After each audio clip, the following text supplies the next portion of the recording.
예배를 위해서 기도하시고 한 주간 우리의 삶을 돌아보면서 하나님 앞에 범죄한 것 있으면 회개하면서 우리가 온전한 예배를 드릴 수 있도록 하나님께 은혜를 구하는 기도를 같이 드리겠습니다.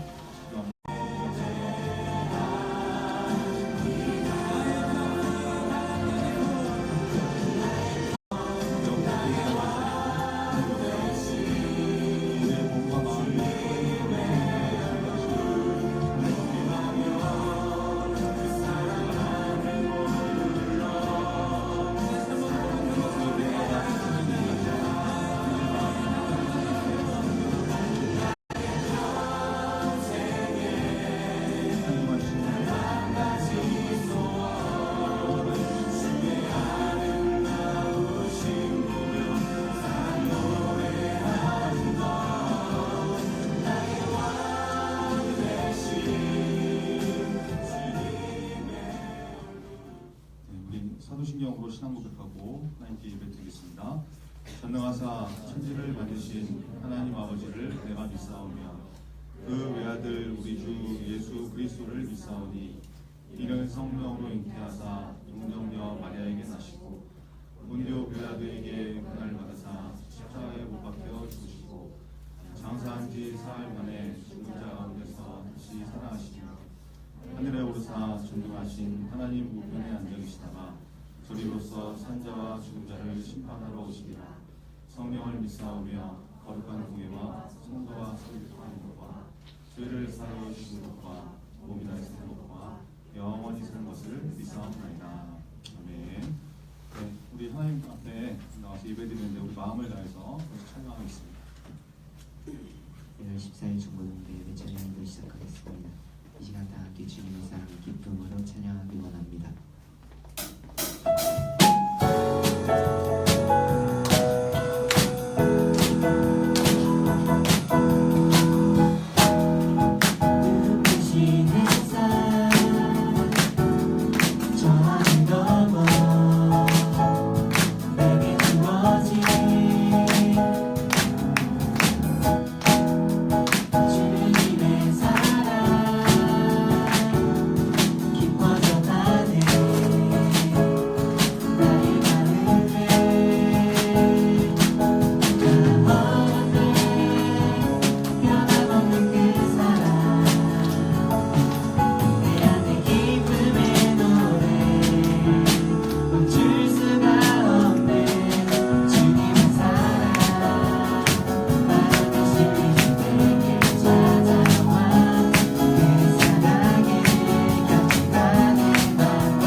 기도드리겠습니다. 하나님 아버지, 오늘 이렇게 다 같이 교회에 나와서 예배를 드릴 수 있게 하심에 감사드립니다. 날씨가 많이 추워졌는데 그 핑계로 교회에 나오지 않는 학생을 없게 해주시고, 오늘도 예배 후에 OT가 진행될 예정인데 신입생들이 관심을 갖고 중고등부 일에 힘쓸 수 있도록 도와주세요. 동계 수련회가 한 달 정도밖에 남지 않았는데 중고등부가 기도로 힘써 준비할 수 있도록 해주세요. 말씀 전해주시는 전도사님 건강 지켜주시고, 설교 들을 때 졸지 않고 집중해서 들어서 그 교훈을 바탕으로 살아갈 수 있도록 해주세요. 항상 함께 해주실 것을 믿사오며 예수 그리스도의 이름으로 기도드렸습니다.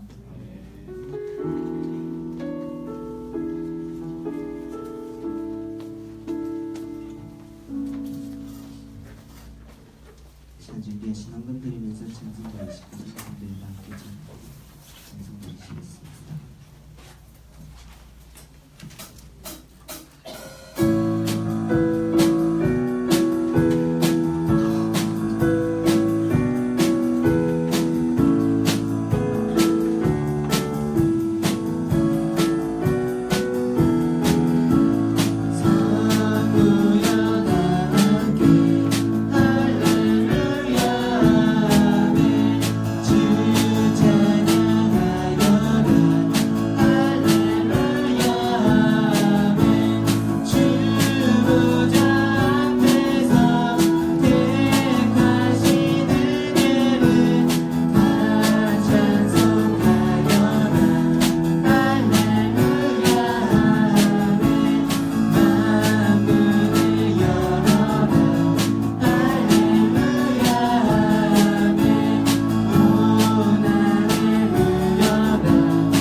아버지 하나님 감사합니다.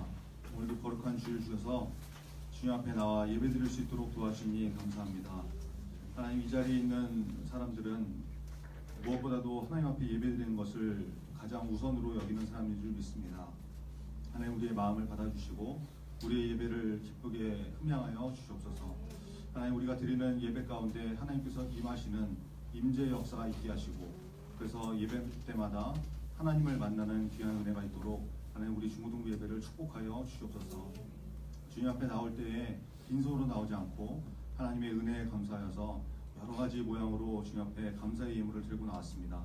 하나님, 이 예물을 기쁘게 받아주시고 특별히 이 예물 가운데 우리의 마음에 담겨 있도록 주님 붙잡아 주시옵소서. 이 예물이 쓰이는 곳에 하나님의 나라를 위해서 사용되게 하시고 하나도 허투루 사용되지 않도록 하나님께서 지켜보아여 주시옵소서. 드린 손길 위에 하나님께서 복의 복을 더하셔서 이 땅에서도 하나님께서 부어주시는 놀라운 은혜와 축복을 받아들일 수 있는 우리 중고등부 다 될 수 있도록 붙잡아 주옵소서. 하나님 앞에 기도하고 예배드리는 우리 신령 가운데 하나님의 은혜가 충만한 시간 될 줄 믿습니다. 예수 그리스도의 이름으로 기도합니다. 아멘.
번째 주, 오늘의 단신입니다. 지난주 예배 후에 오리엔테이션을 진행했는데요. 오늘 예배 후에도 계속해서 오리엔테이션이 진행됩니다. 오늘은 특별히 중고등부에 있는 부서들도 소개하고 간단하게 단별 모임도 진행할 예정입니다. 관심을 가지고 잘 들어주시고 중고등부를 알아가며 적응하는 시간이 되시기 바랍니다. 우리 중고등부의 주위 소식을 전해드리는 SNS 많이 가입하셨나요? 마음이 있는 곳에 관심을 기울이게 되어 있죠. 우리 중고등부 소식에 우리가 먼저 관심을 갖는 공동체가 되기를 바랍니다. 이번 주에는 반별로 카카오그룹과 팟빵 가입 후 인증하는 이벤트를 진행할 예정입니다. 제일 많이 응모한 반을 선정하여 시상을 할 예정이니 추후 공지되는 이벤트 소식을 참고하시고 적극적으로 참여해 주시기 바랍니다. 중고등부 학생들과 중2 신입생들이 함께 친구를 나눌 수 있도록 신규 시간을 진행하고 있습니다. 지금은 조금 서먹서먹하지만 신규 시간을 통해서 서로 알아가고 친해지는 계기가 될 것입니다. 10시 30분부터 중고등부실에서 진행될 예정이니 많은 관심과 참여를 바랍니다. 중1 신입생들은 꼭 참석해주세요. 매년 부활주의를 앞두고 성례식이 있죠. 우리 중고등부도 학습, 세례 입교를 받게 됩니다. 만 14세 이상 중고등부 학생들은 성례식 대상이 되는데요. 학습, 세례 입교를 받고자 하는 학생들은 담임 선생님을 통해서 신청해주세요. 오늘 대예배 후에 오리엔테이션이 있을 예정이니 참고하시고 대상자들은 참석해주시기 바랍니다. 방학 기간입니다. 추운 날씨에 건강 유의하시고 성경 읽기와 기도에도 힘쓰는 중고등부 됩시다. SBY 뉴스 이다영입니다.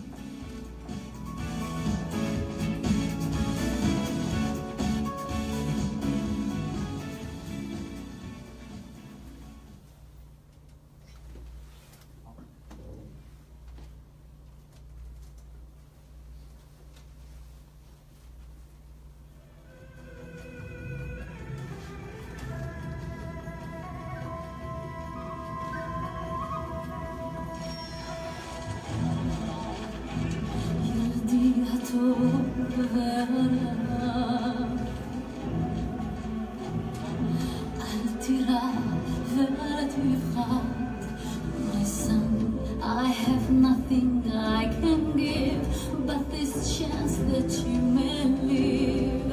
I pray we'll meet again if you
show Pharaoh your new baby brother, Moses.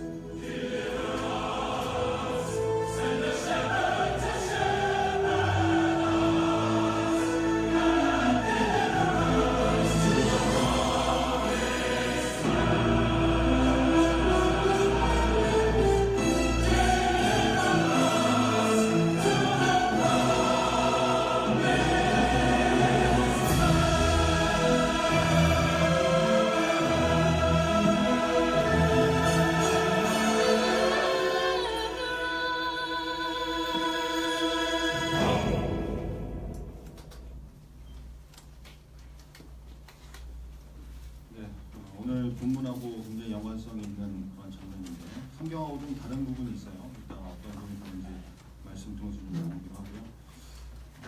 전 성경을 기본으로 한 영화를 볼 때나 만화를 볼 때 주의해야 될 것은 저게 성경이 말하는 그 말씀하고 얼마나 이렇게 맞아 떨어지는지 뭐 이런 것도 좀 잘 봐야 될 것 같고 차이가 있는 부분은 분명히 뭐가 차이가 있는지 알 수 있어야 되겠죠. 그러려면 말씀을 잘 알아야 우리가 분별하고 말할 수 있을 것 같습니다.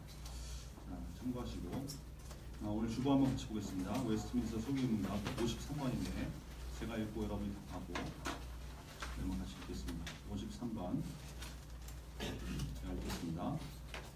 문 53번 3계명은 무엇입니까? 3계명은 너는 내 하나님 여호와의 이름을 망령되게 부르지 말라. 여호와는 그의 이름을 망령되게 부르는 자를 죄 없다 하지 아니하리라입니다. 계속해서 10계명에 대한 그 내용인데 망령되게 이른다는 것 이것은 뭐 함부로 말하고 또 헛되게 사용하고 여러 가지 바르지 못한 방법으로 하나님을 자꾸 부르는 것, 이용하는 것 여러 가지가 다 포함이 되겠죠. 하나님의 이름을 거룩하게 여길 줄 아는 것, 우리 예수 믿는 사람의 기본적인 자세가 되어야 된다. 마음을 잘 새기시고 생활하시는 중고등 되길 바랍니다. 네, 우리 예배를 위해서 같이 기도하겠습니다. 오늘 주시는 말씀을 하나님의 은혜 가운데 잘 깨닫게 하시고 또 듣게 하시고 하나님께서 나에게 어떤 삶을 살기 원하시는지 말씀을 통해서 잘 깨달을 수 있도록 성령의 도우심이 시간이 되게 달라고 우리 예배를 위해서 말씀 듣기를 위해서 같이 기도하겠습니다. 하나님 아버지 감사합니다.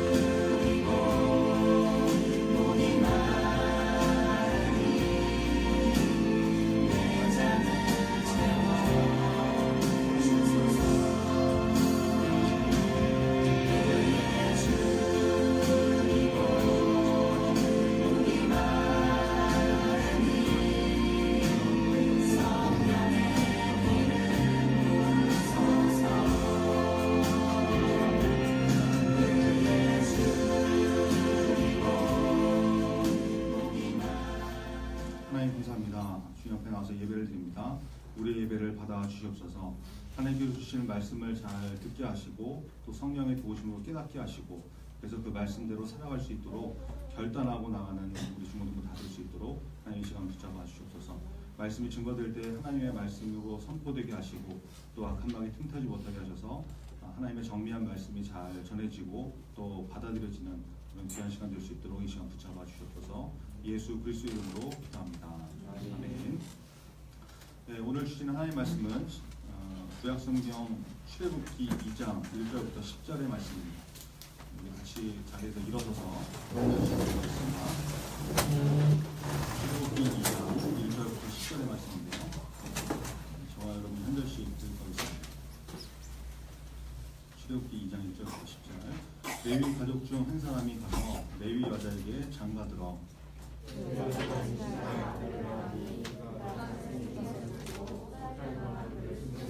더 숨길 수 없게 되매 그를 위하여 갈대 상자를 가져다가 역청과 나무진을 칠하고 아기를 거기 담아 나일 강과 갈대 사이에 두고 바로의 딸이 목욕하러 나일 강으로 내려오고 신하들은 나일 강가를 거닐 때에 그가 갈대 사이에 상자를 보고 신하를 보내어 가져다가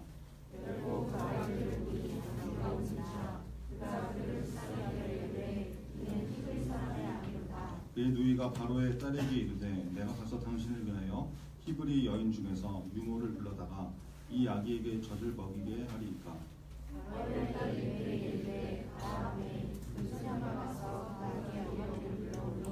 바로의 딸이 그에게 이르되 이 아기를 데려다가 나를 위하여 젖을 먹이라. 내가 그 삭슬 주리라. 여인이 아기를 데려다가 젖을 먹이더니 그 아기가 자라매 바로의 딸에게로 데려가니 그가 그의 아들이 되니라. 그가 그의 이름을 모세라 하여 이르되 이는 내가 그를 물에서 건져내었습니다 하였더라.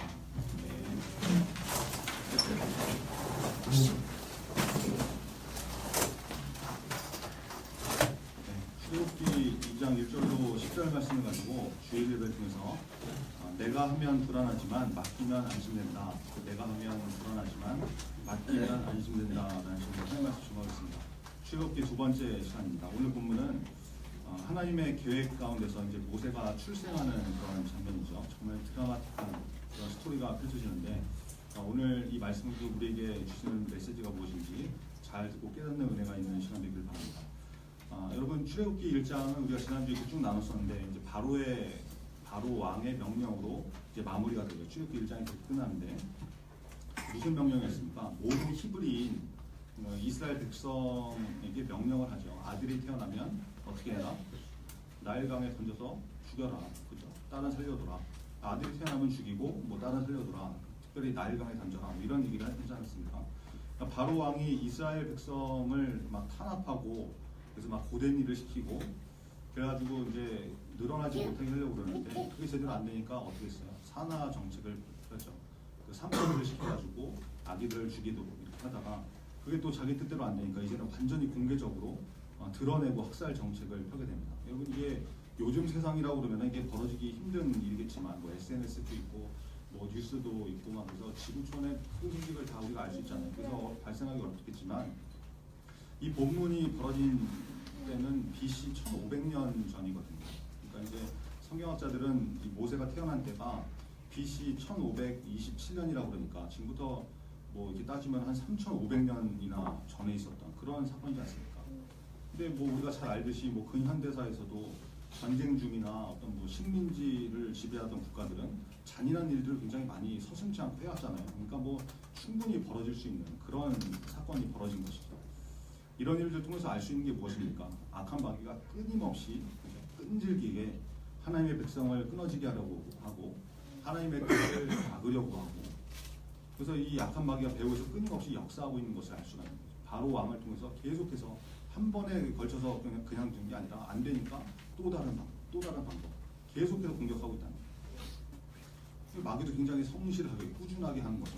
여러분 성실하지 못한 자는 마귀도 쓰지 않는다 이런 말이 있듯이 마귀가 태초부터 이 아담과 하와를 유혹한 이유로 지금까지 끈질기게 하나님의 백성들을 물고 들어지고 하나님의 역사를 방해하고 있다는 그런 것입니다. 심지어 마귀도 이러고 있는데 여러분 하나님을 섬기는 우리가 성실하지 못한다고 그러면 이건 그 얘기가 안 되는 거죠.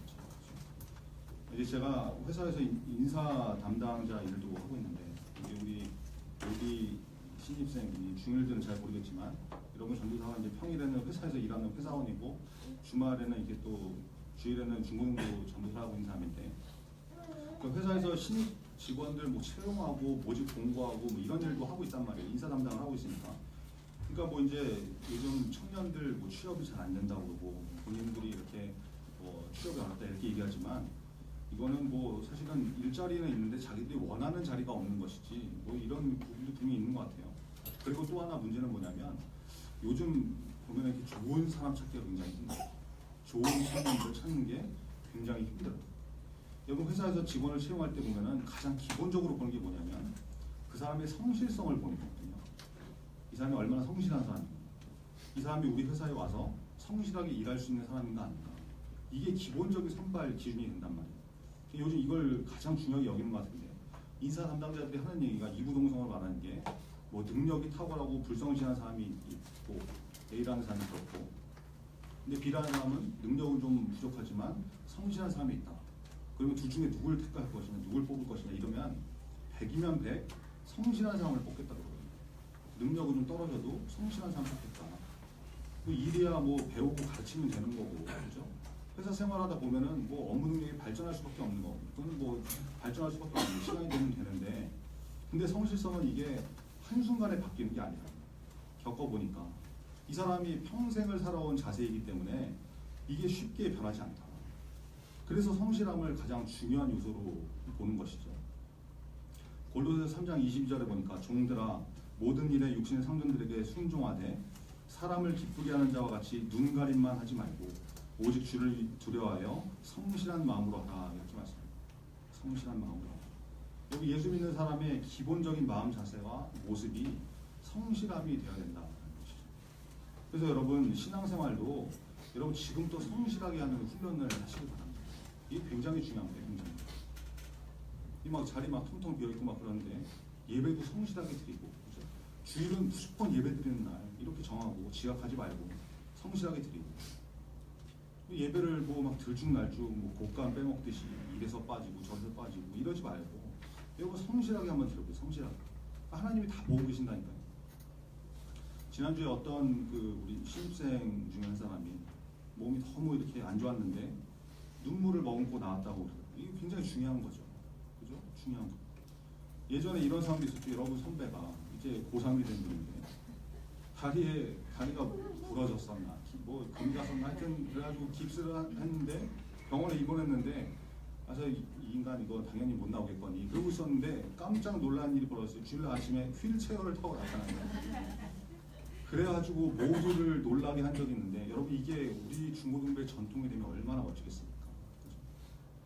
내가 살아있는 한 예배드리고 살아있는 한 목숨이 있는 한 뭐 제 얘기를 해서 안 됐지만 여러분 전도사도 재작년인가 갑자기 주일날 아침에 눈을 딱 떴는데 세상이 핑핑 도는 거예요. 세상이 뭐 이석증처럼 뭐 그때 한 번만 그러고 이제 그 다음에 없어가고 뭐 증상이 뭔지 모르겠는데 하여튼 막 구토가 나고 막 오바이트 눈앞이 핑핑 돌고 운전도 못하겠고 움직이지도 못하겠는 거예요. 그래가지고 조수석에 실려가지고 이렇게 교회 갔는데 저 그날도 식은땀 흘리면서 강단에 섰거든요. 중고등부 예배 때는 진짜 혹시 몰라가지고 주머니에 비닐 봉지를 넣고 올라갔어요. 혹시 몰라가고 진짜 하다가 오 하면 더럽네요. 하여튼 그날따라 대예배 이거 뭐 중고등부 예배뿐만이 아니라 대예배 광고 시간에 또 이제 막 시상식도 제가 진행해야 됐고 그날따라 또 오후 예배 설교까지 있었는데 하여튼 막 그러는데 끝까지 다 했거든요. 뭐 그런 자세가 필요한 거 아니겠습니까? 그렇게 해야지 뭐 툭하면 안 나오고 빠지고 이러면 여러분 하나님 앞에 그렇게 하면 안 됩니다. 임원들도 성실하게 처음과 끝이 동일하게 그죠? 임원뿐만이 아니라 찬양팀으로부터 시작해서 우리 중고등부 여러 부서에서 헌신하고 있는 봉사하는 학생들 성실하게 하고 있는 잘하고 있는 친구들 너무 많은데 힘내시고 그죠? 하나님 앞에서 맡겨진 사명 잘 감당해서 특별히 우리 중고등부 모든 공동체가 하나님 앞에 성실하게 예배드리는 예배자가 됩니다. 그런 2018년 한 해가 되기를 간절히 또 하나 여러분 우리가 성실하게 해야 되는 것이 있는데 어제 전사님이 이제 한라인으로 안내를 보내줬잖아요. 우리 중고등부가 3개월에 한 번씩 그 사랑의 동전 모으기를 하고 있단 말이에요. 어려운 이웃을 돕는 구제를 하고 있는데 여러분 이것도 성실한 마음으로 참여하시기 바랍니다. 로마서 12장 8절에 보니까 혹 위로하는 자면 위로하는 일로 구제하는 자는 성실함으로 다스리는 자는 부지런함으로 긍휼을 베푸는 자는 즐거움을 할 것입니다. 이렇게 말씀합니다. 여러분 구제도 성실함으로 하라는 거예요. 성실함으로. 맨날 뭐 예배실로 들어가가지고 아 맞다 깜빡 잊었어 이러고 뭐 동전 모으기 안 하고 이렇게 넘어가고 이러지 말고 성실한 마음으로 그렇죠? 그런 모습이 있어야 되는 거죠. 우리 모두가 예배를 비롯해서 우리 봉사하는 것, 또 구제하는 것, 이런 모든 것에 성실하게 꾸준하게 동참할 수 있는 그런 중고등부 되기를 간절히 바랍니다. 자 오늘 본문 한번 1절 같이 보겠습니다. 1절 같이 1절 시작. 레위 가족 중 한 사람이 가서 레위의 여자에게 전달하라. 여러분 애굽 왕이 이제 남자의 학살 정책을 펴고 있는데 이미 하나님의 계획 가운데서 자기 백성을 구원하시고자 하는 계획이 진행되고 있는 장면을 성경이 주목해서 말씀하고 있습니다. 모세의 부모가 나오죠. 출애굽기 6장 20절에 보면 이 모세 부모가 누구인지 이름이 정확하게 나와 있는데 나중에 이제 우리가 말씀도 나눠드릴 테니까 모세 아빠의 이름은 아므람이라는 사람. 아므람. 엄마의 이름은 요게벳이죠. 아므람의 뜻은 아빠 아므람의 뜻은 고상한 백성 뭐 이런 뜻이고 요게벳은 여호와는 영광이시다 이런 뜻입니다. 두 사람이 만나가지고 레위 사람 두 사람이 만나가지고 결혼을 해서 자녀를 낳는데 모세를 낳기 전에 이미 이제 첫째 딸 미리암을 낳아요. 아까 뭐 만화에서도 이렇게 그 아이들이 있었잖아요. 미리암이라는 첫째 딸이 있었고 그 둘째 아들이 아론인데 모세의 형이 되는 거죠. 아론이 있었어요. 그리고 이제 세 번째 출산을 해서 오늘 본문 2절에 나오는 아들을 낳게 되는 것입니다. 2절 한번 같이 보겠습니다. 2절 같이 읽죠. 시작. 그 여자가 임신하여 아들을 낳으니 그가 잘생긴 것을 보고 석 달 동안 그를 숨겼습니다. 모세는 아직 이름이 등장하지 않죠. 뭐 이제 아마도 지금 뭐 이제 상황이 남자 아이가 태어나면은 나일강에 던져야 되는 그런 끔찍한 상황이었으니까 뭐 부모들이 이름을 정할 여유가 뭐 없었겠지. 얘가 살 수 있을지 죽을지 모르는 그런 상황이니까. 근데 하여튼 애가 딱 태어났는데 사내의 아이입니다. 기쁘기도 하고 절망스럽기도 했겠죠. 남자아이는 다 죽여야 되니까. 근데 보니까 너무 잘생긴 거예요. 성경에 보니까 뭐라고 표현되어 있어요? 그가 잘생긴 것을 보고. 여러분 이게 참 이 외모에서 느껴지는 인상이라는 게 무시를 못하죠. 여러분도 사람을 딱 볼 때 얼굴을 보게 되지 외모를 보게 되지 않습니까? 처음부터 무슨 마음을 보고 야 진짜 뭐 마음이 미인이시네요. 마음이 박보검이야. 마음이 수지하고 이러지 않잖아요. 일단 기본적으로 얼굴을 보게 되죠. 우리 회사에 지난주에 신입사원이 왔는데 여직원이에요. 여직원. 20대 중반. 용모가 준수해. 키도 이제 예쁜 편, 뭐 키도 이제 크고 얼굴도 예쁜 편이고 키가 예쁜 거 같은. 뭐 얼굴도 예쁘고 키가 한 170 정도. 뭐 그런 이제 직원인 거죠. 그러니까 일단 남 직원들 사이에서 관심에 집중이 되는 거예요. 뭐 회사 분위기가 밝아졌다는 이 화사해졌다는 거. 다른 신입 직원들이 왔을 때는 관심도 없던 사람들이 그렇게 친절할 수가 없어요. 저 직원 어느 부서로 가냐 막 궁금해하고 대우가 다르고 야, 그걸 보면서 진짜 이 얼굴을 예쁜 것도 복이구나 이런 생각이 들더라고요. 그러니까 내가 어떻게 할 수 없는 타고날 때부터 태어난 그런 복인 거죠. 물론 이제 또 이제 나중에 돈을 들여가지고 조작하고 변형시키고 화장술로 위장 또는 변장하고 하는 사람도 있지만 유튜브 보니까 진짜 막 황당한 얼굴인데 이렇게 막 하고 나니까 뭐 전혀 단 사람이 되는 뭐 진짜인지 모르겠는데 하여튼 그런 마법 같은 일들이 벌어지더라고요. 하여튼 그러기 전에는 여러분 외모를 자기 마음대로 이렇게 막 바꾸기는 어렵잖아요. 뭐 내가 예뻐지어야지 해서 뭐 예뻐지고 나는 뭐 내면이 중요해 뭐 이렇게 하고 그냥 대충 생기고 이런 사람 없잖아요. 그러니까 그런 축복을 받은 사람이 혹시 여러분 가운데 있다고 그러면 나는 진짜 이만하면 잘생겼다, 예쁘다 이런 사람이 있습니다. 거의 드물겠지만 하여튼 뭐 착각이어도 좋으니까 그런 사람이 있으면 여러분 감사원금 하세요. 감사원금. 이거 진짜 잘생긴 사람 예쁜 사람들은 진짜 감사원금 해야 돼요. 진짜 이거는 진짜 주어진 복이거든요. 착각으로 감사하는 사람도 감사원금 하시면 하나님이 당황하셔가지고 아니 너는 뭐 잘생긴 것도 아닌데 왜 감사원금 하냐 당황스럽네. 그래서 그래 그럼 인상을 좋게 만들어주마 이런 이제 은혜가 또 임할지 모르니까 감사하시고 감사하세요. 근데 여러분 보세요. 지금 모세는 이제 막 태어난 거잖아요. 그렇죠? 갓난아이가 잘생기면 얼마나 잘생겼겠습니까? 이 아빠들이 요즘은 제 그 산부인과에 출산할 때 같이 가는 경우가 많잖아요.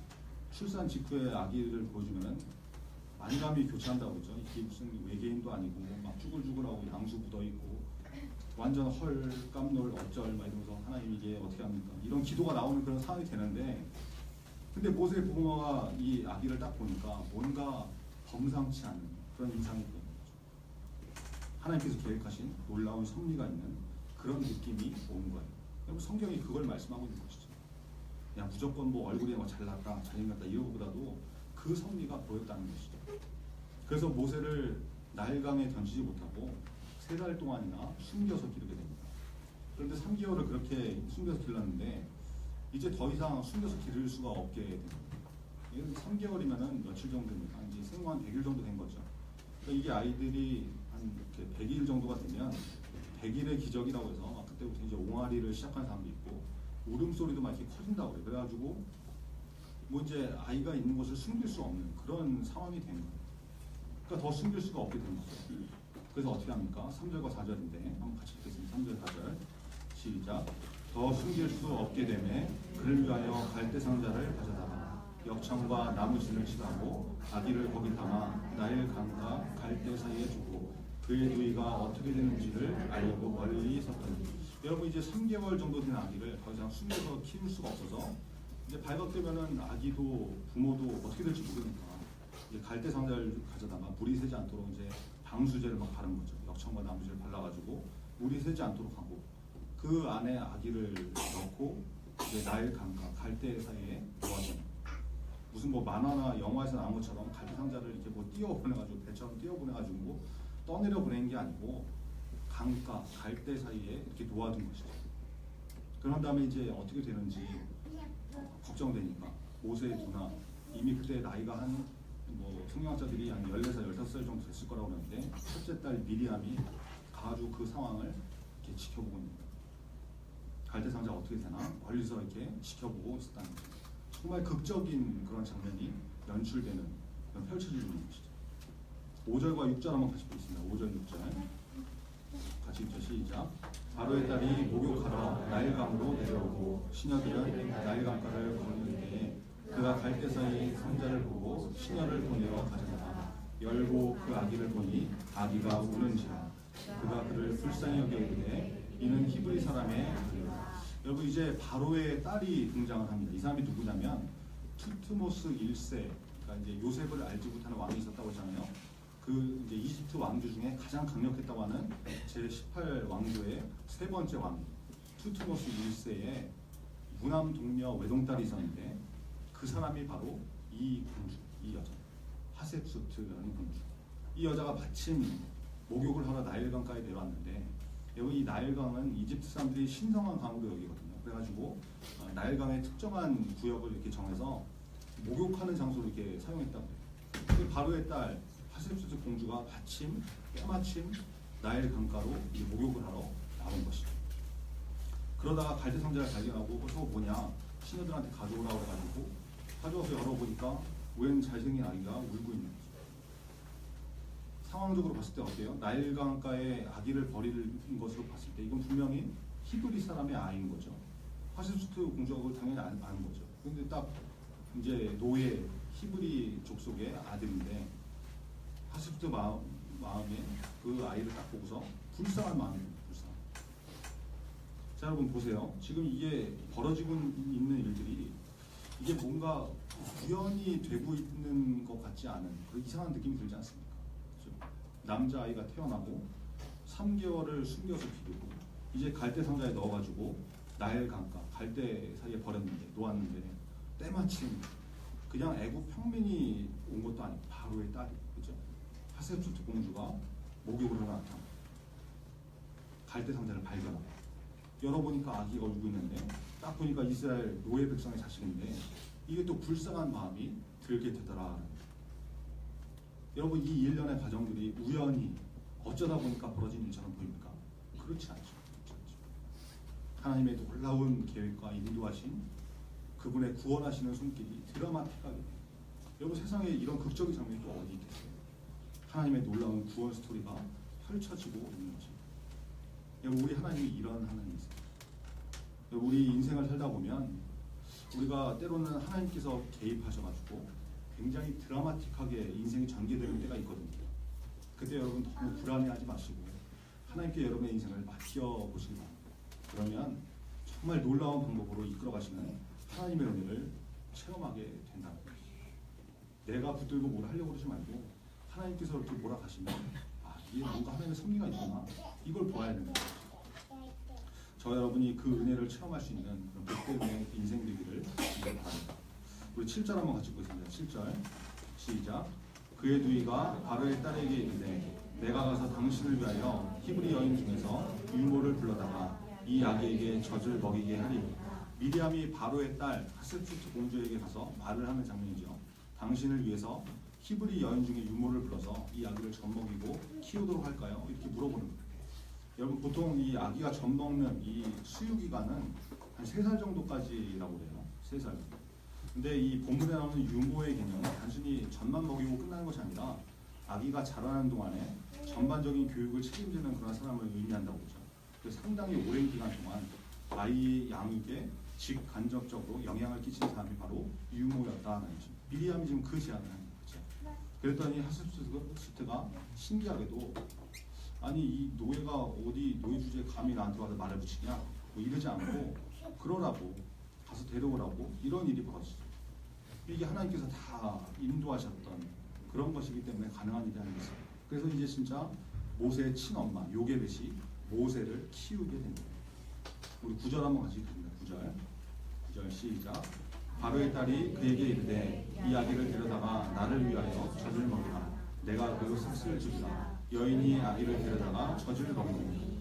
하셉스트가 요게벳 이제 모세의 친엄마한테 하는 말하는 장면이죠. 이 아기를 데려다가 나를 위해서 아기에게 젖을 먹여라. 그럼 내가 돈을 주겠다. 여러분 성경 최초로 나오는 양육수당이 양육수당. 육아 수당이 나오는 장면인데 친엄마가 돈 받고 젖을 먹이고 키우는 기가 막힌 일이 벌어지는 거예요. 여기 얼마나 놀라운 장면입니까? 계속해서 10절 한번 같이 읽겠습니다. 10절 시작. 그 아기가 자라매 바로의 딸에게로 데려가니 그가 그의 아들이 되니 그가 그의 이름을 모세라 하여 이르되 이는 내가 그를 물에서 건져내었습니다 하니라. 모세가 어느 정도 이제 자란 것이죠. 수유기간이 한 3년 정도 됐다고 그러니까 한 3살 정도 됐을 때 그대로 보이는데 젖을 떼고 이제 바로의 딸에게로 데려가게 된 것입니다. 놀랍게도 이 하셉스트가 모세를 아들로 삼은 거죠. 아들로. 분명히 노예 백성 이스라엘 살면서 알면서 모세를 자기 몸종이나 하인이나 비서로 쓰는 것이 아니라 공주가 아들로 삼았다는 거예요. 아들. 이게 정말 놀라운 일이지 않겠습니까? 그리고 그 이름을 지어준데 드디어 모세라는 이름이 등장하게 됩니다. 이집트 말로 모세우스거든요. 모는 이제 여기서 모는 물을 의미하고 우세스는 그 건짐을 받다 이런 뜻인데, 그러니까 말 그대로 물에서 건져냈다, 건짐받았다 이런 이름이 된 거예요. 그래서 모세는 이제 앞으로 40세가 될 때까지 애굽의 왕궁에서 공주의 아들로 자라면서, 공주의 아들이니까 왕자죠, 왕자. 왕가의 고급 교육을 받게 됩니다. 완전히 엘리트 지도자 교육을 받게 되는 거죠. 그래서 이 장면을 여러분, 이 40년의 세월을 사도행전 7장 22절에 뭐라고 그러냐면, 모세가 모든 사람의 애굽 사람의 모든 지혜를 배워 그의 말과 하는 일들이 능하더라. 그리고 스데반 집사의 설교 중에 나오는 말씀인데, 모세가 이집트 왕국 모든 애굽 사람의 지혜를 배워 언어에 능숙해지고 모든 일을 다 할 수 있을 정도로 굉장한 능력을 갖춘 교육을 받게 됐다. 여러분, 이게 오늘 본문에 나오는 전반적인 스토리입니다. 우리가 아무 생각 없이 이제 훅 지나온 장면이 하나 있는데 그것만 좀 살펴보고 오늘 말씀하시려고 해요. 오늘 제목과 동일한 메시지인데 2절에 나오는 시간을 한번 좀 봤으면 좋겠어요. 2절 한번 다시 같이 보겠습니다. 2절 같이 읽죠. 시작. 그 여자가 임신하여 아들을 낳으니 그가 잘생긴 것을 보고 석 달 동안 그를 숨겼으나 여러분, 우리가 모든 것은 하나님의 계획하심과 인도하심 가운데 이루어진다고 믿는 사람들이죠. 우리가 다 그런 사람들 아닙니까? 그건 기본적인 믿음입니다. 그러면 이 모세의 부모가 이제 아기를 3개월 동안 숨겨서 기른 것에도 분명히 하나님의 뭔가 인도하심이 분명히 있었을 거란 말이에요. 근데 성경을 보니까 하나님께서 그렇게 해라 라고 직접적으로 말씀하시고 명령하시는 것은 어디에도 안 나오거든요. 오히려 그 모세 부모의 의지와 행동이 드러난 부분이 많죠. 그가 잘생긴 것을 보고 부모들이 본 거잖아요. 부모가 본 거죠. 그리고 석 달 동안 그를 숨겼으나 부모가 했던 행동들을 기록하고 있습니다. 근데 여러분, 이 3개월의 시간 동안 이 모세 부모의 마음이 어땠겠어요? 3개월 동안 아기 때문에 분명히 기뻤겠죠? 행복했겠죠? 분명히 그런 부분도 있었을 것입니다. 그런데 마음 한편에는 피할 수 없는 부담이 있는데, 그게 뭐냐? 아기를 숨겨서 키우는 3개월 동안 말할 수 없이 큰 불안감이에요. 아기를 숨긴 것이 발각될까봐 근심하고 걱정하고 두렵고 이런 마음이 있을 수밖에 없는 거죠. 당연한 거죠. 왕의 명령을 어긴 것이니까. 그 3개월의 기간이 아기 때문에 그냥 마냥 기쁘고 행복하고 이럴 수는 없었던 거고, 현실적으로. 근데 3개월이 지나고 더 이상 어떻게 할 수 없는 상황이 되니까 그때 이제 하나님께 다 맡겨버리죠. 그래서 모세를 갈대 상자에 넣어가지고 보내버리는데, 그 이후의 상황이 어떻게 된 겁니까? 하나님의 놀라운 은혜 가운데 다시 모세를 품에 안게 되고 3살이 될 때까지 돈 받으면서, 그죠? 양육수당, 육아수당 받으면서 당당하게 모세를 안심하면서 키울 수 있게 되더라. 여러분, 이게 굉장히 중요한 메시지입니다. 만약에 모세의 부모가 모세를 숨겨서 키우지 않고 태어나고 얼마 후에 바로 이제 갈대상자에 넣어서 나일강가에 두었습니다. 아니면 다른 방법으로 뭐 나일강가에 이렇게 내놨습니다. 모세가 죽었겠습니까? 없어졌을까요? 하나님께서 모세를 그냥 방치하셨겠습니까? 아니요. 그런 상황이 되었어도 하나님께서는 또 다른 극적인 방법을 동원해서 분명히 인도하셨습니다. 하나님의 역사하심과 계획하심 가운데 다 들어있는 거죠. 무슨 말인지 아시겠어요? 여러분, 하나님은 우리를 로봇으로 만들지 않으셨습니다. 그래서 자유의지를 주시고 생각하고 판단하고 행동할 수 있도록 창조를 하셨거든요. 어떤 사람은 이걸 가지고 뭐 하나님이 모든 것을 다 하시는 전지전능하신 분인데 뭐하러 쓸데없이 선악과를 만들어가지고 따먹을 거 뻔히 알면서 왜 그랬냐, 이런 문제를 제기하는 사람들이 있는데, 여러분, 그것은 하나님께서 우리에게 주신 자유의지를 곡해하고 있기 때문에 제대로 이해하지 못하는 거죠. 하나님은 우리가 따먹을 수도 있게 만드셨지만 따먹지 않고 하나님과 화평을 이루면서 쭉 가기를 원하셨던 분이 하나님이시거든요. 근데 인간의 죄악으로 말미암아, 타락으로 말미암아 범죄했는데 그러면 하나님께서 그대로 놔두셨냐? 그렇지 않죠. 하나님의 가장 선하시고 지혜로우신 방법, 십자가를 통해서, 예수 그리스도를 통해서 이 망가진 인간들을 다시 한번 구원하시는 하나님의 역사가 나타납니다. 마찬가지로 여러분, 모세의 부모가 처음부터 모든 것을 하나님께 맡겼다면 모세를 보냈어도 하나님께서 그 상황에 맞게 동일한 은혜를 베푸셔서 요게벳이 모세를 양육할 수 있도록 하셨을 거다. 기본적으로 우리가 그것을 믿어야 되는 거죠. 그러면 차이가 뭡니까? 내가 결정하고 행동했던 이 3개월의 시간, 이 시간은 어땠어요? 심리적으로 굉장히 불안하고 근심되는 그런 인생이었지만 하나님께 맡겼더니 돌아온 것은 당당하게 떳떳하게 안심하면서, 그렇죠? 양육수당까지 공급을 이렇게 받으면서 하게 되지 않습니까? 여러분, 우리 인생도 마찬가지입니다. 내가 내 인생을 이끌어가면 당장은 뭐가 되는 것 같이 여겨지지만 그 마음 중심 가운데는 불안함과 두려움과 막막함, 이런 게 있을 수밖에 없거든요. 그런데 하나님을 온전히 의지하고 믿고 그분의 손에 다 맡겨버리면 평안이 임하고 안심이 됩니다. 걱정이 안 됩니다. 걱정. 예수님께서 이렇게 말씀하시죠. 평안을 너희에게 끼치노니 곧 나의 평안을 너희에게 주노라. 내가 너희에게 주는 것은 세상이 주는 것과 같이 아니하니라.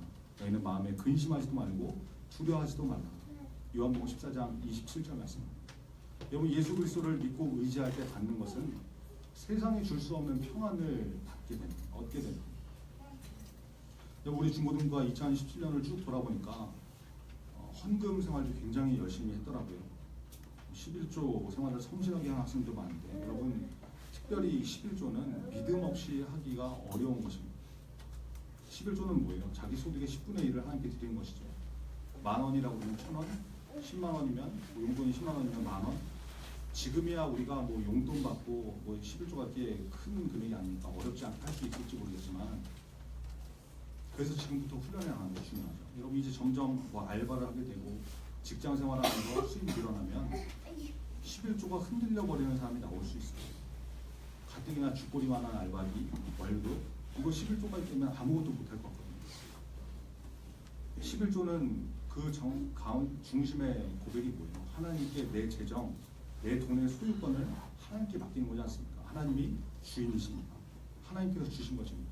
이것을 고백하는 건데, 그래서 여러분, 11조 생활을 철저히 하면 하나님께서 재정을 책임지시는 인생이 되기 때문에 세상이 알 수 없는 하나님의 공급이 있게 됩니다.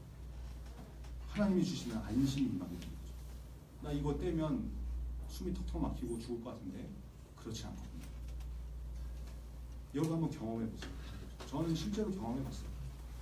이거 다 뛰면 아무것도 안 될 것 같은데 놀랍게 채우시는 은혜가 있더라.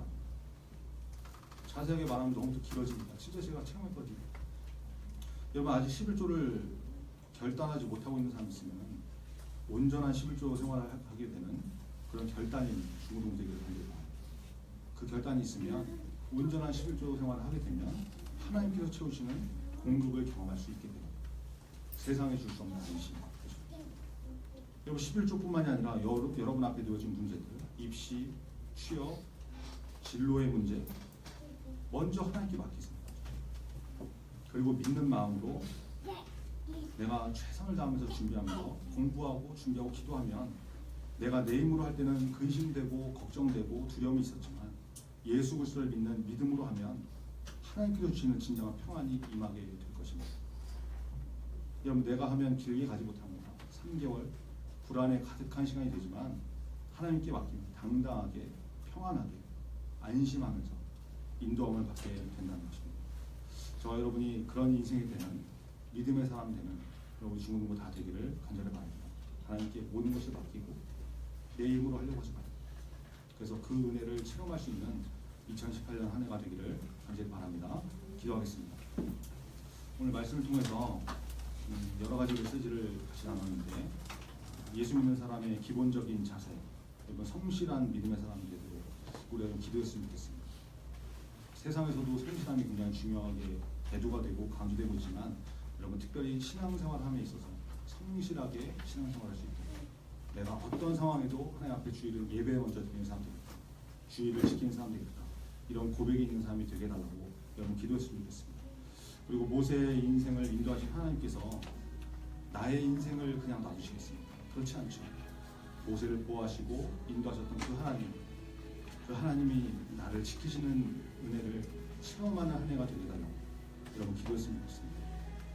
내가 내 힘으로 하면 불안한 인생을 살게 되지만 하나님께 맡기면 안심이 되는 평안을 얻게 된다. 그런 인생이 됩니다. 처음부터 하나님을 의지하는 인생이 될 수 있게 해달라고 기도하시고 특별히 재정적인 문제 11조도 좀 결단해 주시고 하나님 앞에 2018년 한 해를 하나님께 모든 것을 맡기는 한 해가 되게 해주옵소서. 우리 말씀을 붙들고 우리 다 같이 기도하는 시간 갖겠습니다. 아버지 하나님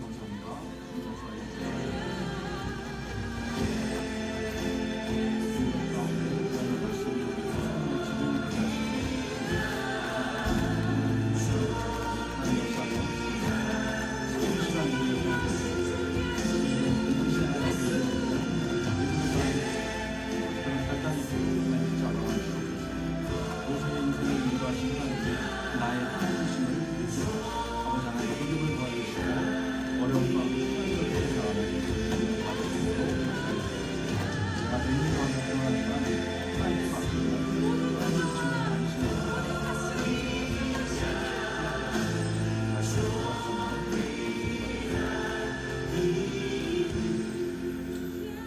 하나님 감사합니다. 우리가 예수를 믿는데 신앙생활함에 있어서 특별히 성실한 믿음의 사람 되게 하여 주옵소서.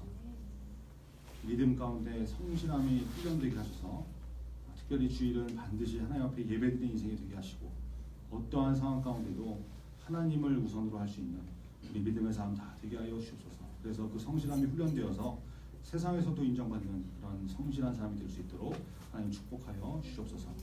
모세의 인생을 인도하시고 보호하시는 하나님이 나의 하나님이신 것을 깨닫도록 하나님 은혜를 부어주시길 원합니다. 우리의 인생 가운데 개입하시고 인도하시는 그 하나님의 은혜가 늘 경험되고 체험될 수 있도록 하나님 붙잡아 주시고 내가 내 힘으로 살아가는 인생이 되는 것이 아니라 하나님께 모든 것을 맡기고 평안을 얻고 안심을 하며 살 수 있는 그런 믿음의 사람 다 되게 하여 주옵소서. 특별히 하나님 우리 재정의 문제, 경제의 문제가 하나님께 완전히 맡기게 하시고 어려서부터 11조로 잘 훈련되게 하셔서 하나님 앞에 내 삶의 주인은 하나님이시다. 나의 모든 것을 공급하시는 분은 하나님이시다라는 고백을 하며 살아갈 수 있는 우리 중고등부 다 될 수 있도록 붙잡아 주옵소서. 예수 그리스도의 이름으로 기도합니다. 아멘. 하늘에 계신 우리 아버지여, 이름이 거룩히 여김을 받으시오며 나라의 임하옵시며 뜻이 하늘에서 이룬 것 같이 땅에서도 이루어지리라. 오늘날 우리에게 일용할 양식을 주옵시고 우리가 우리에게 죄 지은 자를 사하여 준 것 같이 우리 죄를 사하여 주시고 우리를 시험에 들게 하지 마시고 다만 하기서 하옵소서. 내게 나라와 은혜와 영광이 아버지께 영원히